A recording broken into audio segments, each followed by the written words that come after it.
So, we've covered Soviet repression a fair bit on this show before, largely because there's lots of it and not a lot of people know about it. Also, YouTube gets very pissy if you talk about the other famous dictatorship of the 20th century.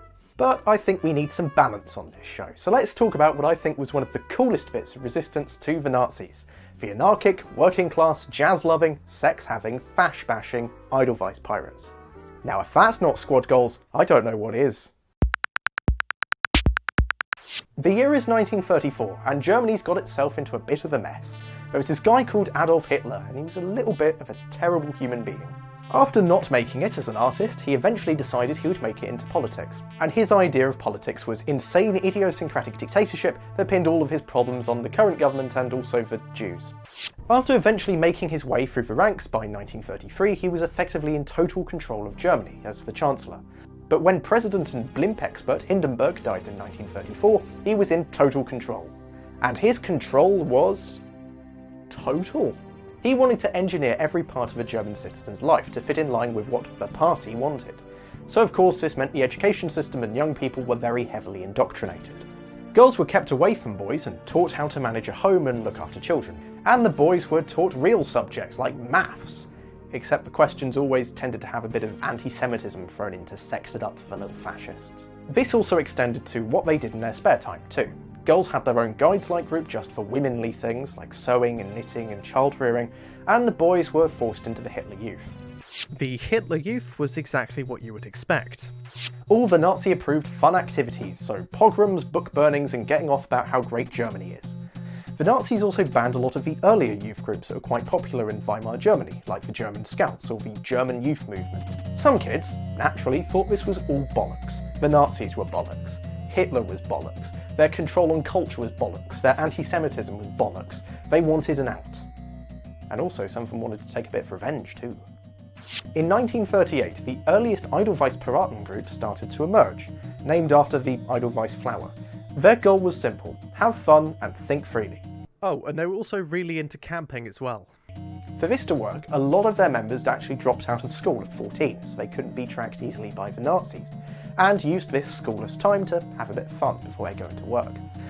Unfortunately, usually this would mean only a few years of freedom, especially as conscription existed to round these guys up at 18. And as I alluded to earlier, a lot of its members were working class kids and they couldn't really get out of it. The system wasn't amazingly concerned about them either, at least to begin with. So in this capacity, the pirate groups all across Germany did what they could do to have fun. They openly didn't care about the Nazi dress codes, so they wore their hair long and wore very garish clothes, like ironic lederhosen. They hated the Nazi-approved music system as well, so they listened to jazz and music by Jewish musicians. Already you can tell I like these people a lot. I mean, lederhosen klezmer party, I'm there. They also encouraged boys and girls to hang out together, one of the few times that this actually happened under the Nazi regime. So no prizes for guessing what they got up to. As well as that, they tried to keep the original scouting traditions alive that Hitler had banned, including the use of this uniquely German tent. It's pretty German. Now, you're probably wondering, where's the pictures? Well, they were deeply underground and very poor. Unfortunately, there's just not a lot of them out there. In fact, there's not a lot of records of what they exactly did, which is why it's important to preserve what we do know. And what we do know is that by the time the war had started, they began to move from passive resistance to the regime to open, brilliant antagonism. There's a lot of petty resistance in there, like pouring sugar into Nazi officer cars and random bits of vandalism, and also during the war distributing Allied leaflets. But they also did a lot more actively aggressive stuff, and, you know, it's the Nazis, too bloody right. If they came into contact with the Hitler Youth Policing Squad, the Streifendienst, they would beat the shit out of them. They also raided Nazi army bases for munitions, helped Jews escape the country, and according to a couple of sources I read, straight up assassinated the head of the Cologne Gestapo. The Edelweiss groups had thousands of members, with at least 3,000 in Cologne alone, and as a result they really did begin to rattle the Nazis. And particularly of note is that they were apolitical. They didn't know anything about Marxism or liberalism or the West. All they knew was Nazi propaganda their entire lives. Remember, during the war, all of these people would have been born and raised entirely in Nazi Germany. You don't need to know of the enemy when the world you live in is bad enough. You can and will rise up against your cruddy regime.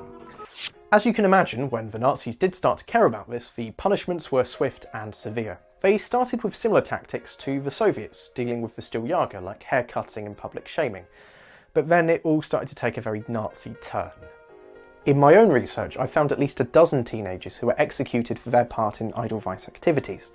One of the more high-profile cases was that of Barton Schenk. Along with a few other German teenagers, he was arrested in early 1944. For the next several months, he was tortured and detained without trial. Eventually, he was hanged in late 1944, all because he was a member of the Pirates. But their sacrifices for the resistance were not in vain. Eventually, of course, Germany lost the war, and the Edelweiss people continued for a little while after the end of the war. Unfortunately, though, unlike a lot of other resistance groups, they weren't the biggest fan of the Allies, nor was the reverse true either. The Edelweiss Pirates, frankly put, weren't interested in another system. They just wanted to be free to do what they wanted and how they felt, which doesn't really gel with market capitalism, or authoritarian socialism. So yeah, they were quashed in every way you can imagine, and not really remembered very well. It's important to note that neither the Soviets nor the Allies thought the Edelweiss Pirates were completely useless. In fact, on a few occasions, the Soviets did actually try and recruit Edelweiss pirate members, though whether they had any takers is unfortunately very unclear. Also remember that the Edelweiss groups were fairly anarchic in nature. No two branches were the same. It was a name that encompassed a lot of different beliefs, some of them leaning more towards the Allies, some of them leaning more towards the Soviets, and some of them leaning towards nothing other than more camping now! I mean, the German city of Cologne, which as I mentioned was one of the biggest places for the pirates, only recognised their existence and role in the resistance in 2005. But, you know, it's not all bad. For example, I heard about them in GCSE history, and while it wasn't something we studied in any great detail, the fact that their name was said as the only listed resistance group in the topic says a lot about how we really should be seeing them and how they're treated today. I think even if they're rough around the edges, they were the quintessential youth resistance to the authoritarian regime. They had style, they had ideas, they spooked a regime that's much bigger than them, and crucially, they didn't really have a long-term plan. They existed to exist. At no point were the pirates actively thinking, wow, let's overthrow the system, because they knew that wasn't possible, but they did know they could chip away at its authority, piece by piece. Before we leave, I thought it'd be nice to acknowledge some of the art that they did as well. This is Es war in Shanghai, a popular campfire song sung by the Pirates and written by Yin Yulik, an Edelweiss pirate who was also on trial with Schenk. And I think the song puts a lot of the feelings the pirates had in one place. It's a song about travel, moving quickly from place to place, never staying in one spot too long and being free to do as you feel. And if that isn't something to look up to, then really what is? Ein Lied voll von Liebe und Treue, ein Lied voll von Heimat und Glück, doch keinen den packte die Reue und keiner sehnte sich zurück.